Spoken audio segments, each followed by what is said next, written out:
As the rain pours from the heavens, if a thimble is all that we hold up, a thimble is all that we will get. And just feel this for a moment. The rain is literally pouring down from the heavens. In other words, love is all around us.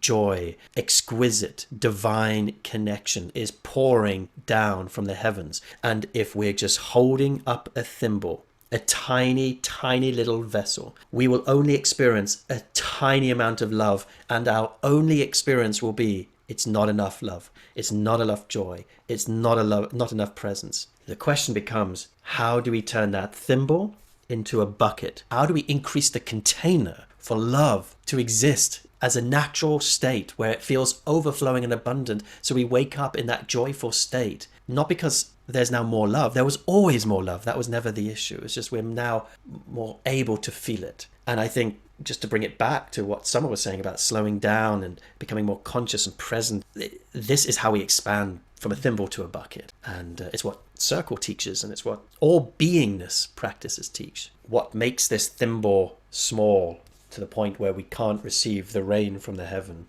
can be impacted by trauma.